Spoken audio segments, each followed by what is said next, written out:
मैं एक साइट पे ठेकेदारी का काम करता था। वहाँ बहुत से औरत और मर्द मजदूरी करते थे। एक दिन शाम के समय जब काम खत्म हुआ तो सारे मजदूर और काम करने वाली औरतें अपने हाथ पैर धोने लगे। मजदूर तसला, बाल्टी व फावड़ा उठाकर समेटने लगे। मुँह लगी कुछ मजदूरीन औरत मेरी मोटरसाइकिल के आसपास मधुमक्खियों की तरह मंडराने लगी।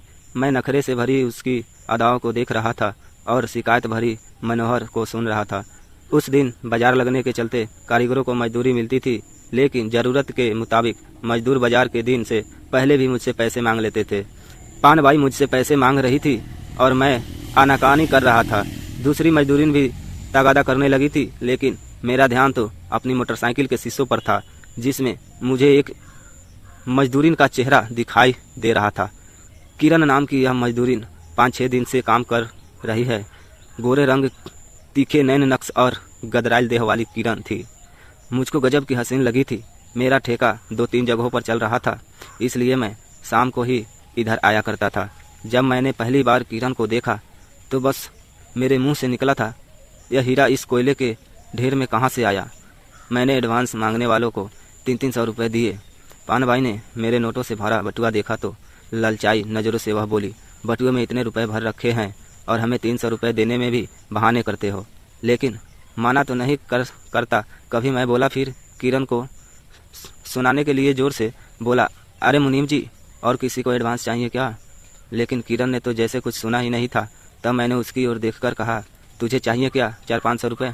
मैं तो परसों पूरे 550 लूँगी। किरण ने दुटुक बात कही और तसला उठाकर चली गई। वह मेरी ललचा आंखों को भाग गई थी। किरण की कमर पर नाचती हुई चोटी को देखकर मेरा मन हुआ कि मैं मोटरसाइकिल से उतरकर भीतर जाऊं और उसे मसल कर रख दूं। लेकिन मैं डरता था, क्योंकि किरण मेरे यहाँ काम करने वाले शंकर की मंगेतर थी और शंकर मेरा सबसे भरोसे का वह मेहनती मजदूर था। शंकर जितना ईमानदार और स्वामी भक्त था, उतना ही निडर और स्वाभिमानी भी था। ऐसे भरोसे के आदमी को मैं धोखा नहीं देना चाहता था। एक दिन किरण अपनी जुगी के बाहर साड़ी की ओट में बैठी कपड़े धो रही थी।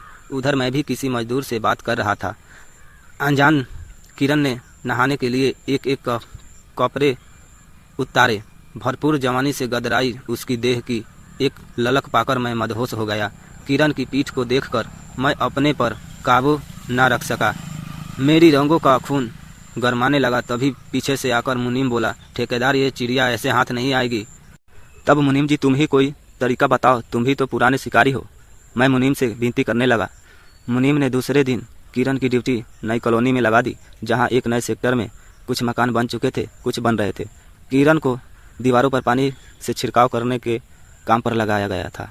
एक मकान पर छिड़काव करते हुए जब वह तीसरे मकान पर पहुंची तो वहां एक चारपाई पर मैं लेटा हुआ था। मुझे देखकर किरण सहम गई।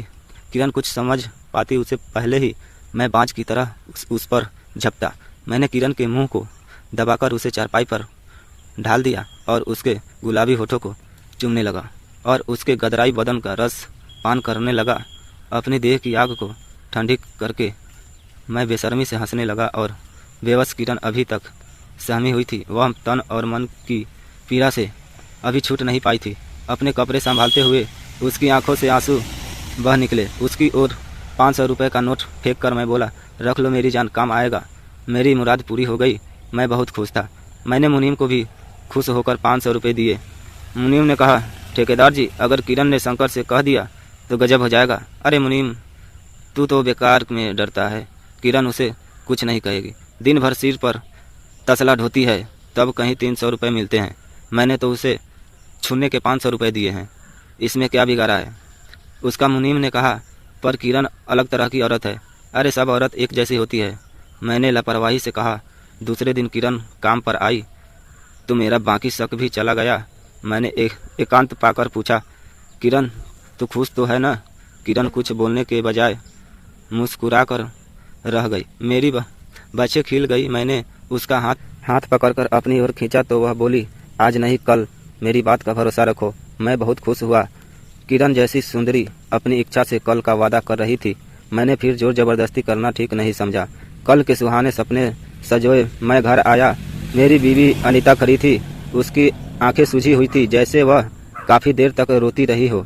मेरा माथा ठनका। मैंने पूछा, क्या हुआ? कुछ नहीं। अनीता का स्वर बुझा हुआ था। कोई बुरी खबर आई है क्या? नहीं, शंकर आया था। शंकर का नाम सुनते ही मैं चौंक पड़ा। मैंने पूछा क्यों आया था वो? यह नोट दे गया है। मैं हैरान रह गया। मैंने कहा यह नोट तुम्हारे पास कैसे आया? मेरी बीवी ने बताया तुमने किरण को दिया था ना? हाँ, उसने मजदूरी के मांगे थे, पर शंकर तुम्हें क्यों दे गया? मैंने हैरानी से पूछा। वह चुप रही, लेकिन उसकी आंखों से लगातार आंसू निकल रहे थे। मैंने समझ गया कि उसे पूरी बात पता चल गई है। मैंने उससे माफ़ी मांगी और जीवन में फिर कभी ऐसी हरकत ना करने की कसम खाई। मैंने अपने किए पर बहुत शर्मिंदा था। दोस्तों, अगर ये आपको कहानी पसंद है तो कमेंट में ज़रूर बताएं।